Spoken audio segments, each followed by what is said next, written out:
It's 6:42 in the morning. The alarm went off 11 minutes ago. You've already hit snooze twice. Your eyes are open, but not really. Your mouth is dry. There's a low buzz behind your temples, like someone left a refrigerator running inside your skull. You reach for your phone before you reach for the light. You squint. You sigh. You swing your legs over the edge of the bed and sit there for a few seconds too long staring at the floor. 5 hours and 40 minutes. Maybe 5.5. You did the math in the dark last night and told yourself it was fine. You'll catch up on the weekend. You'll push through with coffee. You've done worse. You'll do worse again. You stand up. Something in your lower back complains. You walk to the bathroom. You don't quite recognize your own face yet. And later today, you'll snap at someone you love. You'll forget something important. You'll feel that low-grade irritation that seems to have no cause. You'll feel slightly anxious, slightly flat, slightly off. And you won't connect any of it to the 5 hours and 40 minutes. You'll blame your job, your partner, the weather, your personality. You'll be wrong. Because what happened to you last night, what actually happened, was not a loss of rest. It was a change in the way your nervous system is about to operate for the next 16 hours. And by the time you notice the effects, the damage is already done. Most people think of sleep as a pause, a kind of shutdown.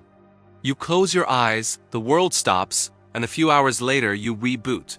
That's the story we tell. That's the story advertising tells. That's the story you told yourself at midnight when you decided one more episode wouldn't hurt. It's not true. Sleep isn't a shutdown. Sleep is when your nervous system does its most important work. Cleaning, repairing, integrating, recalibrating. When you cut it short, you are not simply starting the day tired. You are starting the day with a nervous system that never finished its job. In 2018, Dr. Matthew Walker, a neuroscientist at the University of California, Berkeley, published one of the most unsettling findings in modern sleep research.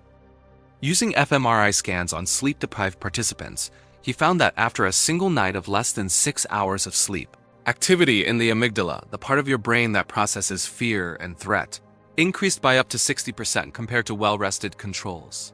60%, not slightly, not modestly. 60% more reactive to the same exact stimuli. The same emails, the same traffic, the same faces, the same comments. Your world didn't get harder. Your brain got more defensive. And at the same time, the connection between the amygdala and the prefrontal cortex, the part of your brain responsible for perspective, patience, and emotional regulation, got weaker, significantly weaker, like a cable that's been partially cut. In practical terms, this means something very specific. The part of you that gets triggered becomes louder. And the part of you that calms things down becomes quieter. That's not a mood. That's a neurological state. Stay with me through this next part, because it's the one that changes how you think about the hours between 11 and 7 for the rest of your life. Subscribe if you haven't. Leave a like. And if someone in your life keeps saying they're fine on 5 hours of sleep, this is the video they need to watch. Because here's what's actually happening beneath the surface. Psychologically, your brain shifts how it interprets reality. A 2020 study from the University of Arizona found that people who slept less than 6 hours were significantly more likely to perceive neutral facial expressions as hostile. The face didn't change, the perception did. Your coworker wasn't really annoyed at you. Your partner wasn't really being distant. Your boss wasn't really disappointed. But your tired brain, starved of its regulatory capacity, filled in the blanks with threat. Chemically, it gets worse. After a short night, your cortisol rhythm inverts. Cortisol should peak in the morning to wake you up and then slowly fall all day. In sleep-deprived people, it stays elevated into the afternoon and evening, making it almost impossible to wind down, which makes the next night's sleep worse. Which keeps the cycle turning. Your insulin sensitivity drops. Your leptin drops too, which is the hormone that signals fullness, while ghrelin, the hunger hormone, rises. You are now biologically wired to crave sugar and carbs you don't actually need. Not because you lack willpower. Because your chemistry was rewritten in the dark. And the sympathetic nervous system, the branch designed for fight or flight, stays switched on all day. The parasympathetic branch, the one that handles rest, digestion, recovery, and connection, gets suppressed. You are walking around in traffic, in meetings, in your own home, in a low-grade state of biological emergency. You don't feel like you're running from a tiger, but your nervous system thinks you are. Historically, and this is where it gets really interesting, humans are the only species on Earth that deliberately deprive themselves of sleep. No other mammal does this, not one. Sleep is so evolutionarily expensive, so risky, so demanding of safety and time that natural selection should have eliminated it long ago if it weren't critical. Instead, every species on the planet, from fruit flies to blue whales, sleeps. And for most of human history, we slept as much as the darkness demanded. Then came electricity. Then came screens. Then came this idea that sleep was optional.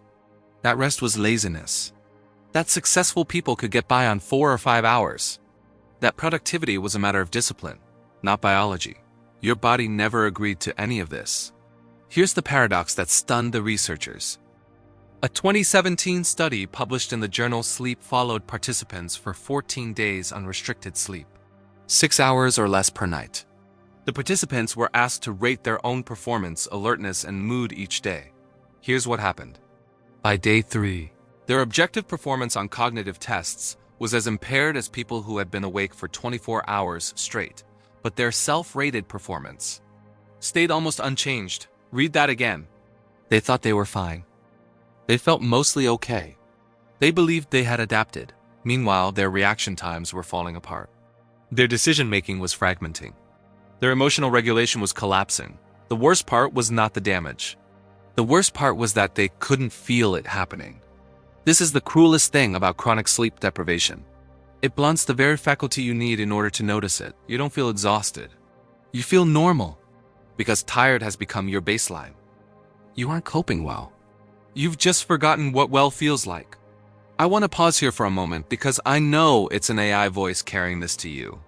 But behind the script is a real human. My name is Fernando. I wrote this thinking about someone like you sitting on the edge of a bed some morning, wondering why everything feels so heavy for no clear reason. I'm grateful you're here, truly. And I hope with everything in me that you are eternally blessed in whatever way your soul understands that word. Now, back to what happens next. Because if nothing changes, the nervous system does. Chronic short sleep, defined by the research as consistently getting under 6 hours, is associated with measurable shrinkage of the hippocampus, the region responsible for memory. It is associated with reduced heart rate variability, meaning your body becomes less flexible in responding to stress. It is associated with elevated resting heart rate, impaired glucose regulation, and a twofold increase in the likelihood of developing anxiety disorders, according to a 2021 meta-analysis published in the journal Sleep Medicine Reviews. You are not just tired, you are becoming a different version of yourself.